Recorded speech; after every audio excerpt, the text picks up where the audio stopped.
Hello guys, कैसे हैं आप लोग। आई होप कि आप सभी लोग ठीक होंगे।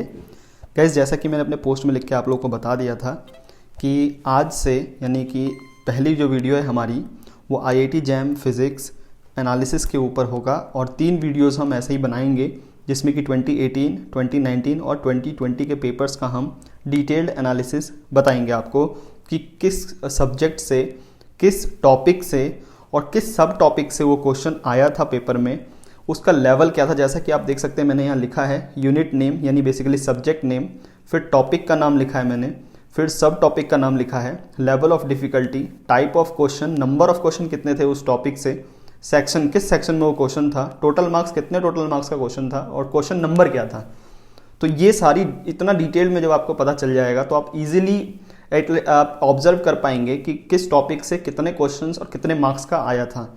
और सारा डिटेल्ड है, हर सब्जेक्ट का मैंने ये बनाया हुआ है, तो आपको काफ़ी अच्छी तरीके से समझ में आ जाएगा। So without any wasting of time let's get started. और अगर आपको वीडियो लास्ट में अच्छा लगेगा, समझ में आ जाएगा अच्छी तरीके से, तो लाइक ज़रूर कर दीजिएगा और अपने ज़्यादा से ज़्यादा दोस्तों के साथ शेयर करिए। और चैनल पे अगर आप फर्स्ट टाइम ये देख रहे हैं तो सब्सक्राइब जो रेड आइकन है उसे क्लिक कर दीजिए, नोटिफिकेशन जो बेल है उसे भी हिट कर दीजिए ताकि जो भी मैं न्यू वीडियोज़ अपलोड करता हूँ तो आपको नोटिफिकेशन पहुँच जाएगा। तो देखिए, सबसे पहले जो मेरे पास पहला जो सब्जेक्ट है वो है मैथमेटिकल मैथड का यानी मैथमेटिकल फिजिक्स का। इसमें अगर मैं बता दूं आपको तो इसमें जो नंबर ऑफ क्वेश्चंस थे आपके पास, जो टोटल नंबर ऑफ क्वेश्चंस थे वो 8 क्वेश्चंस थे, यानी कि आउट ऑफ 60, क्योंकि टोटल क्वेश्चन 60 होता है हमारे पास, तो आउट ऑफ 60 जो हमारे पास टोटल नंबर ऑफ क्वेश्चंस थे तो 8 क्वेश्चंस आपके pass out of 60 mathematical physics से था, ठीक है। और आउट ऑफ 100 कितने मार्क्स का, 13 मार्क्स का आपके पास आउट ऑफ 100 ये था, यानी कि टोटल परसेंटेज जो था मैथमेटिकल फिजिक्स का 2018 में वो 13% का था, ठीक है। वो कितना था, वो 13% का था आपके पास जो टोटल नंबर ऑफ मार्क्स का जो सिस्टम था मैथमेटिकल फिजिक्स से। अब देखिए, हम बात करते हैं कि इसमें जो हमारे पास जो सब्जेक्ट्स हैं, बेसिकली जो टॉपिक्स हैं हमारे पास, वो कैलकुलस ऑफ मल्टीपल वेरिएबल्स में से जैकोबियन के ऊपर क्वेश्चन आया था। किसके ऊपर था, जैकोबियन के ऊपर। और जैकोबियन के ऊपर हमें पता है हम क्या करते हैं, बेसिकली चेंज ऑफ वेरिएबल्स करते हैं। एक वेरिएबल से दूसरे वेरिएबल में अगर ट्रांसफॉर्म करना होता है तो हम जैकोबियन मैट्रिक्स का यूज़ करते हैं। तो चेंज ऑफ वेरिएबल से रिलेटेड क्वेश्चन था जो कि काफ़ी ईजी होता है।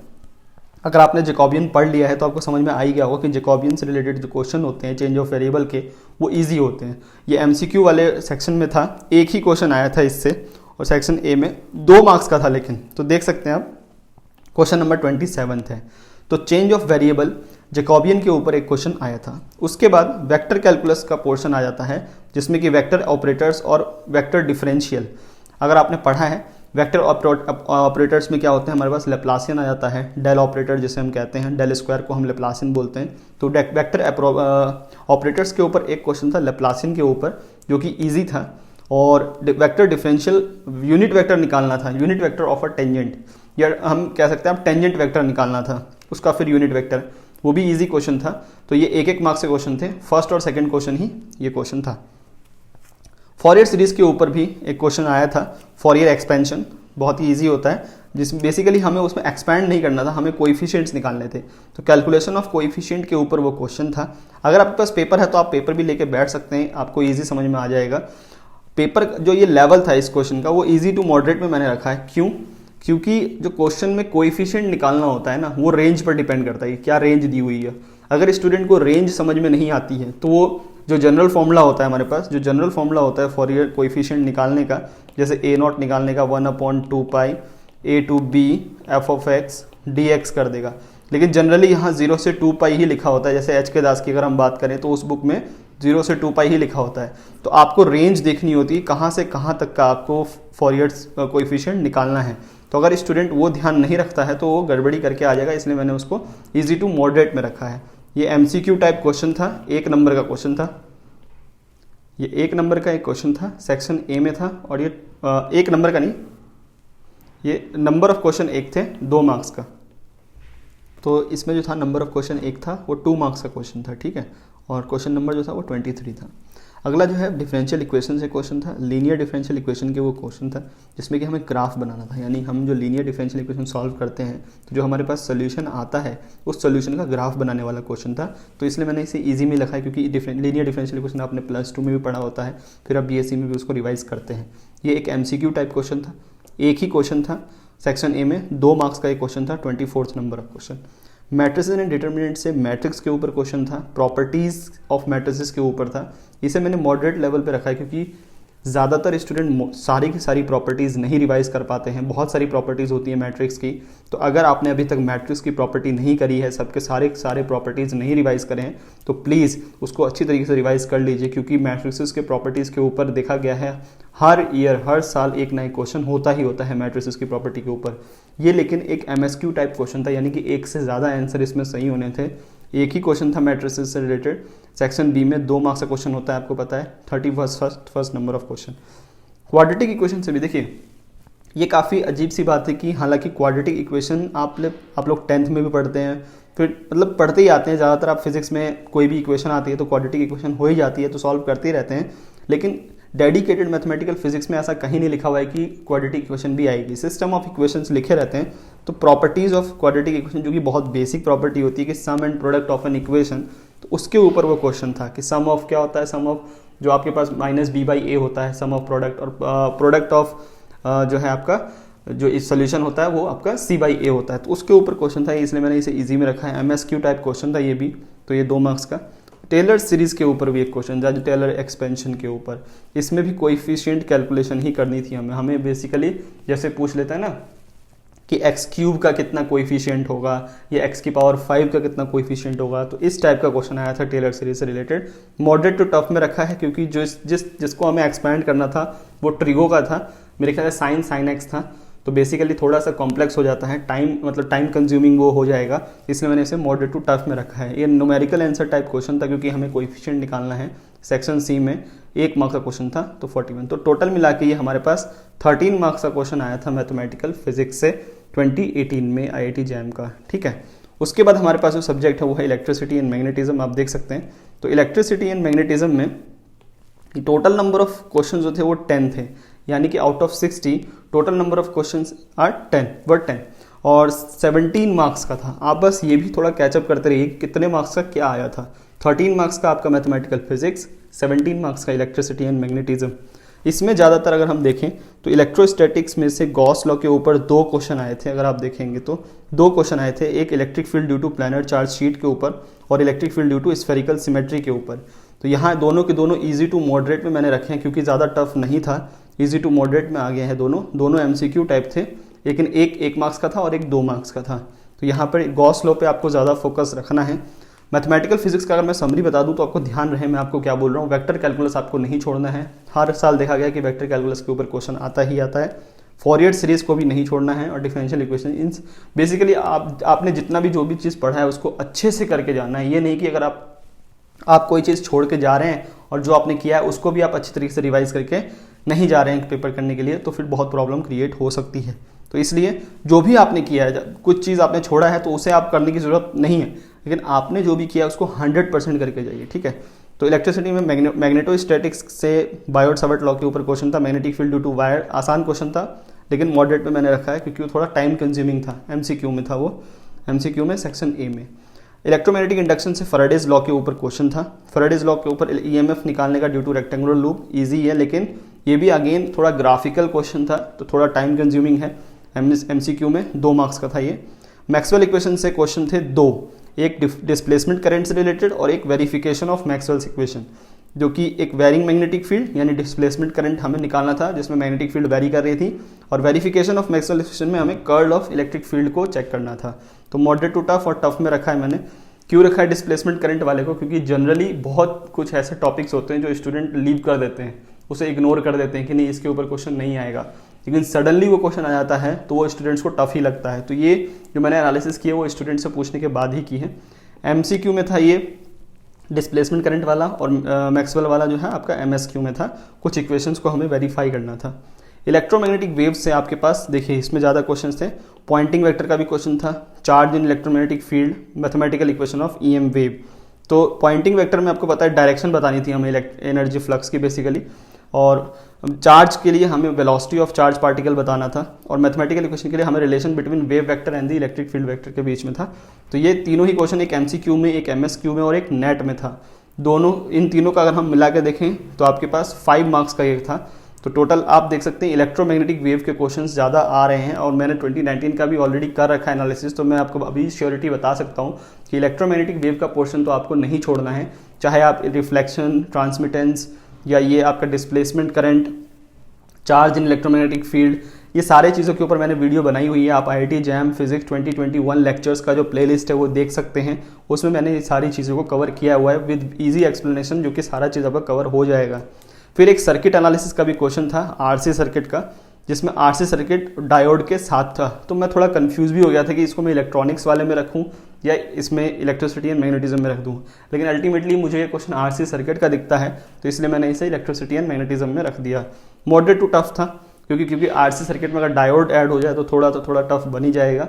नेट का क्वेश्चन था ये सेक्शन सी में 2 मार्क्स का, तो टोटल आपका 17 मार्क्स का बन जाता है, और टोटल नंबर ऑफ क्वेश्चन 10 हो जाते हैं। ठीक है, तो ये आपके 2 सब्जेक्ट क्लियर हो गए यहाँ पर। अब हम बढ़ते हैं नेक्स्ट सब्जेक्ट के ऊपर।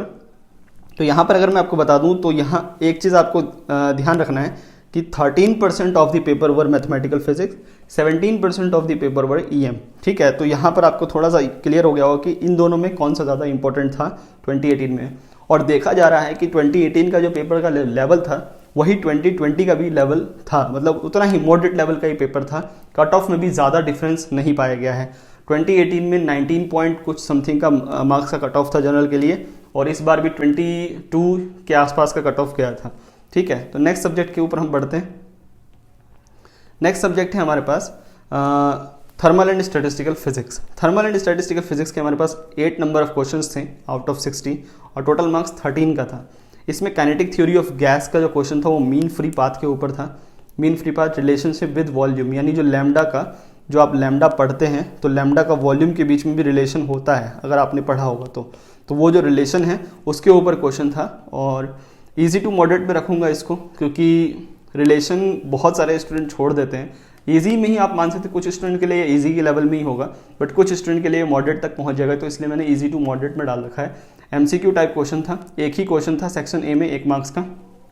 थर्मोडायनेमिक्स का देखिए, जैसे कि आपको पता है कि थर्मल एंड स्टैटिस्टिकल फिजिक्स में ज़्यादा पोर्शन थर्मोडायनेमिक्स का ही होगा, जनरली यही थॉट बनता है। तो इसलिए आप देख सकते हैं 1, 2, 3, 4, 5 क्वेश्चंस जो थे out of 8 question, 5 questions were on the thermodynamics subject, जिसमें कि आप देख सकते हैं work done in different process, जो कि वर्क डन इन आइसोथर्मल के ऊपर क्वेश्चन था। Specific heat, specific at constant volume निकालना था। थर्मोडायनेमिक पोटेंशियल, मैक्सवेल रिलेशन से रिलेटेड क्वेश्चन था। PV diagram, calculation of pressure, TS diagram, Carnot engine. तो ये पांचों के पांचों टॉपिक्स बहुत ही इंपॉर्टेंट है। अगर आपने नहीं कवर करें तो प्लीज़ आप रिवाइज कर लीजिए। अगर आपने शुरू नहीं किया है इन टॉपिक्स को तो कर लीजिए। कोई सा भी प्रॉब्लम आता है बता सकते हैं, हालांकि मैंने कुछ वीडियोस बनाए भी हुए हैं, आप उन्हें भी चेक कर सकते हैं। वर्क डन इन आइसोथर्मल तो ईजी ही बनेगा, फॉर्मूला आपको डायरेक्टली पता भी है कि क्या होता है, कि work done is equal to -nRT ln V2/V1। इसी के ऊपर था वो क्वेश्चन, तो ज़्यादा टफ नहीं बनता है। और उसके बाद easy question moderate to tough में था स्पेसिफिक हीट, क्योंकि ये मेरे ख्याल से वाइब्रेशन से रिलेटेड क्वेश्चन था, इसमें हमें निकालना था, CV पता लगाना था। और Maxwell relation easy to moderate में आ गया है। कैलकुलेशन ऑफ प्रोसेस मॉडरेट, और कार्नोट इंजन भी मॉडरेट में ही डाला गया है। और ये सब के सब, ये जो था आपका MCQ था, ये भी MCQ था, ये MSQ था मैक्सवेल रिलेशन वाला, और कैलकुलेशन ऑफ प्रेशर नेट में था, और ये अगेन MCQ में था। तो यहाँ पर आप इन पांचों का अगर हम कंट्रीब्यूशन देखें तो 2, 2, 4, 2, 6, 2, 8 और 1, 9 out of 13 marks 9 question were on the basis of thermodynamic subject. उसके बाद स्टैटिस्टिकल मैकेनिक्स की बात करें तो कंसेप्ट्स ऑफ इंसेम्बल्स के ऊपर क्वेश्चंस थे। इंसेम्बल्स देखिए, स्टैटिस्टिकल मैकेनिक्स को अगर आप छोड़ने के बारे में सोच रहे हैं कि यार नहीं स्टैटिस्टिकल मैकेनिक्स थोड़ी कम आएगी, कम आती है, I agree with you, but जो आता है ना, अगर आपसे हो सकता है, टाइम है और आप कर सकते हैं तो उसे छोड़िए मत। तो इंसेम्बल्स को एटलीस्ट कर ही लीजिए। और मैंने भी स्टैटिस्टिकल मैकेनिक्स का इंसेम्बल्स, माइक्रोस्टेट, ये सारी चीज़ें कवर कराई हुई हैं, बहुत पहले कराई हुई हैं, लेकिन आप देख सकते हैं वो वीडियो आज भी उतनी ही यूज़फुल है जितना कि पहले थी, तो आप उसे देख सकते हैं। Definition of micro canonical ensemble के ऊपर था, मॉडरेट में रखा है क्योंकि बहुत सारे स्टूडेंट छोड़ देते हैं स्टैटिस्टिकल मैकेनिक्स को। फिर फेज ट्रांजिशन के ऊपर भी क्वेश्चंस आता है, और देखा यह गया है कि फेज ट्रांजिशन की वैल्यू जो है स्टैटिस्टिकल मैकेनिक्स से थोड़ी ज़्यादा ही है, क्योंकि हर साल एक नए क्वेश्चन आ ही जाता है, लेकिन स्टैटिस्टिकल मैकेनिक्स का कभी आता है कभी नहीं आता है। तो फेज ट्रांजिशन के ऊपर क्लॉसियस क्लैपेरॉन इक्वेशन के ऊपर था। लेटेंट हीट कैलकुलेट करनी थी, मॉडरेट लेवल में रखा है, नेट में था 1 मार्क्स का। तो ये थर्मल एंड स्टैटिस्टिकल फिजिक्स में आपको समझ में आ गया कि आपको किस पे ज़्यादा फोकस रहना है, मुझे बताने की ज़रूरत नहीं पड़ेगी। नेक्स्ट सब्जेक्ट है मेरे पास mechanics and general properties of matter की। इसमें मेरे पास 8 नंबर ऑफ क्वेश्चंस थे और 14 मार्क्स का था। ये 8 नंबर ऑफ क्वेश्चंस थे, 14 मार्क्स का था। तो यहाँ पर एक चीज़ तो अभी आपको चारों सब्जेक्ट में पता चल गया कि ईएम की परसेंटेज काफ़ी ज़्यादा थी। ईएम का जो वैल्यू था 2018 में वो ज़्यादा था। तो अगर किसी स्टूडेंट को पहले पता होता कि ईएम का इतना परसेंटेज आने वाला है तो अच्छा स्कोर कर सकता था, लेकिन ऐसा होता नहीं है ना। क्लियर सी बात है कि अगर मैं जो अभी आपको बता रहा हूँ तो इतना ही परसेंटेज आएगा, वो कभी पॉसिबल नहीं है। आपको आइडिया बता रहा हूँ कि हाँ, इतना ईएम पे ज़्यादा फोकस रखेंगे तो हो सकता है कि उसके चांसेस होंगे कि उसके नंबर ऑफ क्वेश्चन ज़्यादा आएँ। ठीक है। काइनेमेटिक्स में प्रोजेक्टाइल से रिलेटेड क्वेश्चन था, कोलिजन ऑफ 2 प्रोजेक्टाइल का मॉडरेट में रखा है क्योंकि ये क्वेश्चन जेई लेवल का था उस टाइम पर। तो रोटेशनल मैकेनिक्स का एंगुलर मोमेंटम और मोमेंट ऑफ इनर्शिया से रिलेटेड था। पार्टिकल इन अ सिलेंडर और प्रिंसिपल मोमेंट ऑफ इनर्शिया निकालना था। मॉडरेट टू टफ में रखा है मैंने पहले वाले को, और ये मॉडरेट लेवल में। एमसीक्यू हाँ, प्रोजेक्टाइल वाला जो था वो एमएसक्यू से रिलेटेड था। ग्रेविटेशन का यहाँ पर 3 क्वेश्चंस हैं, 3 नंबर ऑफ क्वेश्चंस है। Kepler's law, acceleration due to gravity और central force problem. Kepler's law का 3rd लॉ के ऊपर था, और acceleration due to gravity G in terms of density and G terms of R, और central force problem electrical orbital angular momentum से था। तो 3 क्वेश्चन नेट का था और एक एमसीक्यू का था। टोटल आपके पास ये 4 क्वेश्चंस थे, नहीं 4 क्वेश्चंस थे आपके पास ग्रेविटेशन से, जिसमें कि एक्सेलरेशन ड्यू टू ग्रेविटी के 2 क्वेश्चंस थे, gravity in the terms of density और gravity in the terms of radius. तो यहाँ पर आपके पास 6 मार्क्स आउट ऑफ 8 6 मार्क्स आपके सिर्फ ग्रेविटेशन से थे। तो आप ग्रेविटेशन पे ज़्यादा फोकस रखिए, मत छोड़िए। अगर कोई चीज़ आपका छूट रहा है तो आप वीडियोस देख सकते हैं, किताबों से पढ़ सकते हैं, कोई प्रॉब्लम नहीं आनी चाहिए। फ्लूइड मैकेनिक्स का जैसा कि आपको पता है कि जिस तरीके से यहाँ स्टैटिस्टिकल मैकेनिक्स की वैल्यू है, उसी तरीके से यहाँ पर फ्लूइड मैकेनिक्स की वैल्यू है। हमेशा क्वेश्चन कम ही आते हैं यहाँ से। बर्नौलीज इक्वेशन के ऊपर क्वेश्चन था, pressure versus velocity, easy to moderate, क्योंकि बर्नौलीज प्रिंसिपल आपने +2 में भी पढ़ा है, +11 में भी पढ़ा है, और बीएससी में भी पढ़ते हैं। तो ये कुछ यहाँ पर एनालिसिस आपके 2 सब्जेक्ट के और हो गए हैं। आप देख सकते हैं यहाँ पर अभी 4 सब्जेक्ट में से ईएम आगे चल रहा है। 17% of the paper were from the electricity and magnetism. अब हमारे पास 2 और सब्जेक्ट्स रह गए, 3 और सब्जेक्ट्स रह जाते हैं, जो कि पहला है मेरे पास एसएसपी एंड इलेक्ट्रॉनिक्स यानी solid state physics and electronics, जिसके कि 8 नंबर ऑफ क्वेश्चन थे, टोटल मार्क्स 13 था। तो यहाँ पर सॉलिड स्टेट फिजिक्स का आपको जैसा पता है कि सॉलिड स्टेट फिजिक्स में हमारे पास सिलेबस कम है, उतना टफ नहीं है, लेकिन यहाँ पर 2018 में काफ़ी अजीब सी बात हो गई थी। फर्मी मॉडल से भी क्वेश्चन आ गया था, जो कि सिलेबस में है ही नहीं। अगर आप सॉलिड स्टेट फिजिक्स का सिलेबस देखें तो उसमें फर्मी मॉडल नहीं बताया गया है, वो फर्मी मॉडल इलेक्ट्रॉनिक्स में एडेड है। तो हो सकता है कि इलेक्ट्रॉनिक्स से हो, लेकिन जो क्वेश्चन था वो ये डायरेक्ट कर रहा है कि वो सॉलिड स्टेट से रिलेटेड है। तो क्रिस्टल स्ट्रक्चर से क्वेश्चन तो आएगा ही आएगा। तो एक क्वेश्चन आया था, एक्सरे से रिलेटेड भी क्वेश्चन आता ही आता है, तो ब्रैग्स लॉ फिक्स्ड है कि आएगा ही आएगा। तो ये सब आई होप कि आपने कर रखा होगा, ये ज़्यादा टफ नहीं होते हैं। तो एक एमएसक्यू था, 2 नेट थे इसमें, तो टोटल 5 मार्क्स का आ गया था सॉलिड स्टेट का आउट ऑफ 8। और इलेक्ट्रॉनिक्स की उतना यहाँ पर देखा गया है कि आउट ऑफ 8 नहीं, आउट ऑफ 13 एनालॉग इलेक्ट्रॉनिक्स के क्वेश्चंस। ऑपेम्प का तो एक फिक्स ही होता है, यहाँ पर ये यूनिवर्सल है। ऑपेम्प क्या है आपके लिए? यूनिवर्सल है, आप इसे मत छोड़िए। तो ऑपेम्प तो आएगा ही आएगा। ट्रांजिस्टर से रिलेटेड क्वेश्चंस थे, और ट्रांजिस्टर प्लस ऑपेम्प और एक सेमीकंडक्टर, तो यानी बेसिकली 6 मार्क्स का क्वेश्चन जो है आउट ऑफ 13 वो एनालॉग इलेक्ट्रॉनिक्स से आया था। और 2 मार्क्स का डिजिटल इलेक्ट्रॉनिक्स से मिनिमाइजेशन ऑफ बूलियन एक्सप्रेशन, जो कि एमसीक्यू था सेक्शन ए में।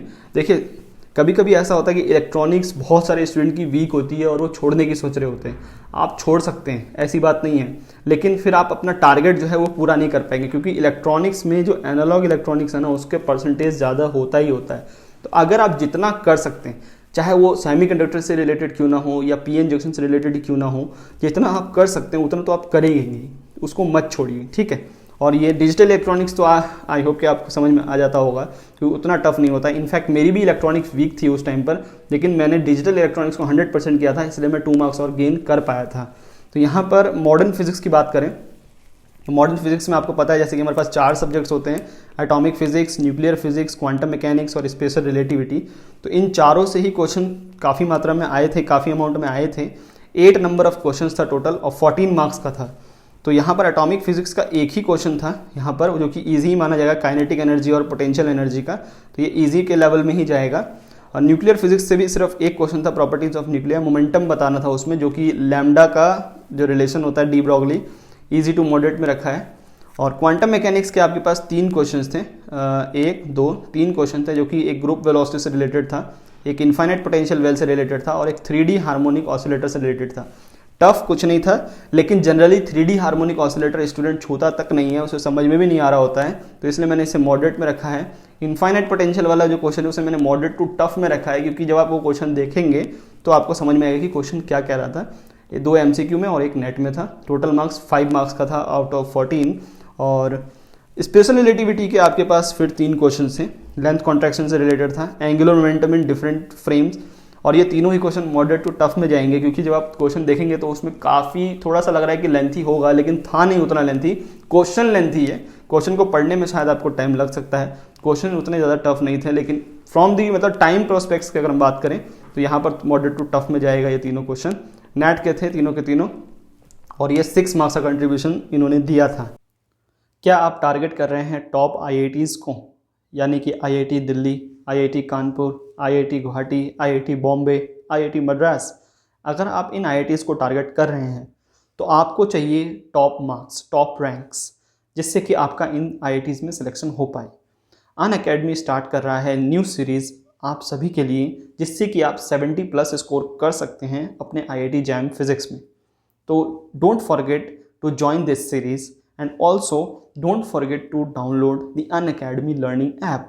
यहाँ पर आपको कुछ चीज़ें ऐसी बताई जाएंगी जो आपके IIT जैम फिजिक्स के लिए काफ़ी यूज़फुल होंगी, ठीक है। So please don't forget to go to the website, link given on the description and also in the pinned comment, okay.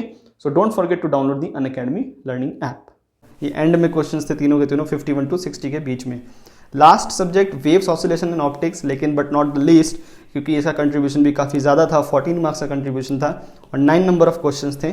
Waves Doppler effect से क्वेश्चन आपको पता है ये भी एक यूनिवर्सल टॉपिक है, तो आप इसे नहीं छोड़ सकते, ये भी एक यूनिवर्सल टॉपिक है। तो डॉपलर इफेक्ट से क्वेश्चन था, ऑब्जर्वर इज एट रेस्ट वाला केस था, और मॉडरेट लेवल में जाएगा, क्योंकि इसमें यहाँ पर क्या हो रहा है, किसी एंगल पे जो है वो सोर्स मूव कर रहा है ऑब्जर्वर की तरफ, और ये 1 मार्क्स का क्वेश्चन है।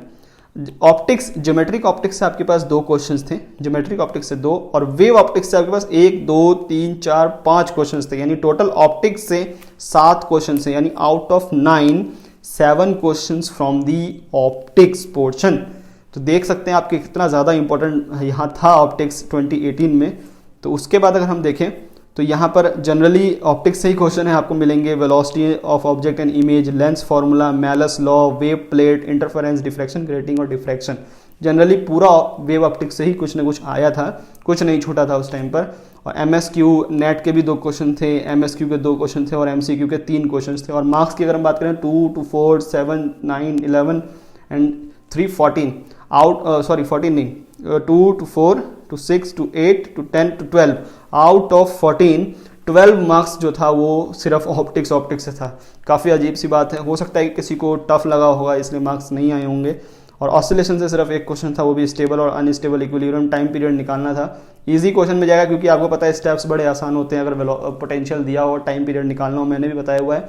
आपने अगर वो वीडियोज़ नहीं देखे हैं देख सकते हैं। 1 मार्क्स का क्वेश्चन था।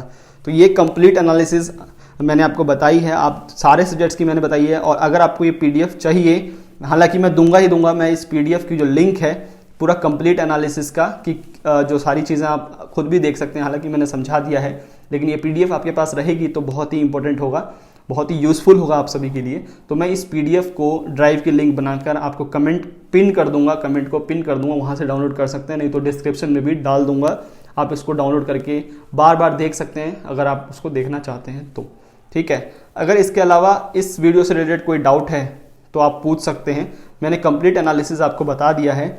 और अगर हम समरी बता दें कि हाँ आपको किस पे फोकस रहना है, तो आप देख सकते हैं कि 17% ऑफ द पेपर, जो 17% of the paper were from electricity and magnetism, तो हो सकता है कि आप इस पे फोकस ज़्यादा रहिए। फिर 17 के बाद 14% जो है वो बहुत सारे सब्जेक्ट्स के हैं, यानी कि आप वेव्स एंड ऑप्टिक्स, फिर न्यू मॉडर्न फिजिक्स। तो जनरली आपको जो भी आपने पढ़ा है, अगर मैं बात करूं समरी की, तो जो भी चीज़ आपने पढ़ी है, जो भी चीज़ अभी तक आपने पढ़ा है, उसको आप अच्छे से रिवाइज करके जाइएगा, अच्छे से, यानी कि कोई भी चीज़ आपको उसमें छोटी ना रहे। जितना भी आपने पढ़ा है, जरूरी नहीं कि आप न्यू चीज़ ही उठाएं, हालांकि अभी भी टाइम है आपके पास, अगर आप कोई न्यू चीज़ उठाते हैं तो उसे भी कंप्लीट करके जाइए जितना भी आपने पढ़ा है, क्योंकि ये एनालिसिस आपको एक आइडिया देती है कि यार ये टॉपिक कितना इंपॉर्टेंट है। मैंने तो यहाँ हालांकि आपको मैंने टॉपिक वाइज भी बता दिया है कि किस टॉपिक से वो क्वेश्चन था, तो ये भी आइडिया आपको लग गया होगा कि हाँ इस टॉपिक पे ज़्यादा फोकस रहना है मुझे, ठीक है। और इसी तरीके से मैं नेक्स्ट वीडियो में आपको 2019 का बताऊंगा जो कि काफ़ी ज़्यादा ईजी पेपर था, बहुत ज़्यादा ही ईजी पेपर था। और उसके बाद 2020 का जो कि फिर से मॉडरेट लेवल में आ जाता है। कट ऑफ में अगर मैं आपको बता दूं तो 19.75 फॉर द जनरल कैंडिडेट, 19.75 था out of 100 marks general candidate के लिए 2018 में, ठीक है। तो रैंक भी उसी हिसाब से स्टूडेंट की थोड़ी अच्छी आ गई थी, यानी कि 42 या 43 मार्क्स पे भी आराम से अंडर 250 रैंक थी, काफ़ी बढ़िया रैंक था वहाँ उस टाइम पर। तो ये आपका 2018 का एनालिसिस है। इसके बाद अगर आपको कोई डाउट आता है तो आप नीचे कमेंट सेक्शन में लिखिए, इसकी PDF मैं आपको दे दूंगा, कोई प्रॉब्लम वाली बात नहीं है। और लाइक कर दीजिए इस वीडियो को, शेयर कर दीजिए ज़्यादा से ज़्यादा।